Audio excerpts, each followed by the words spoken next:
अल्फाज की कहानी। गांव नूरपुर के एक कोने में एक छोटा सा किसान रहता था जिसका नाम उल्ताफ था। घर में बीवी, एक बेटा और एक बेटी थी। बच्चों को तालीम दिलवाने की बहुत ख्वाहिश थी, लेकिन हालात अक्सर इजाजत नहीं देते। एक दिन फसल की कटाई के बाद अल्ताफ शहर गया ताकि बेचने के लिए गल्ला ले जा सके। रास्ते में उसे एक बटुआ मिला जिसमें तकरीबन 50,000 रुपए थे।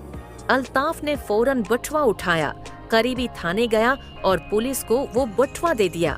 सिपाही ने हैरानी से पूछा, बाबा जी, इतनी गुर्बत में भी आपने पैसे वापस कर दिए?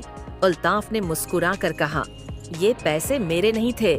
जो चीज मेरी नहीं, वो मुझे कभी सुकून नहीं दे सकती।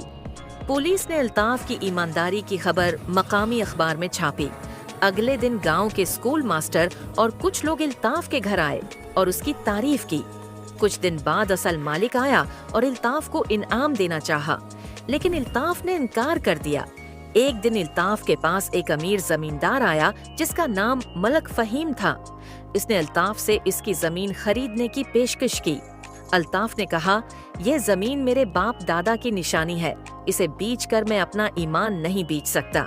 बलाखिर कुछ दिन बाद हुकूमत की जानिब से एक सर्वे हुआ और मालूम हुआ कि अल्ताफ की जमीन में कीमती मादनियात पाए जाते हैं। हुकूमत ने जमीन का असल मुआवजा दिया और उसके बदले में अल्ताफ को एक और जमीन दे दी। साथ ही उसकी मेहनत और सच्चाई की कदर करते हुए उसे एक मुस्तकिल आमदनी का जरिया भी दिया। अब अल्ताफ के हालात बेहतर होने लगे। उसने गांव में एक छोटा स्कूल बनवाया जहां गरीब बच्चों को मुफ्त तालीम दी जाने लगी। उसने अपने बेटे को ज़िराअत की जदीद तालीम के लिए शहर भेजा और बेटी को भी स्कूल भेजना शुरू किया। लोग अब अल्ताफ को न सिर्फ एक किसान बल्कि एक रोल मॉडल के तौर पर देखने लगे। उसकी ईमानदारी, सब्र और मेहनत ने सबके दिल जीत लिए।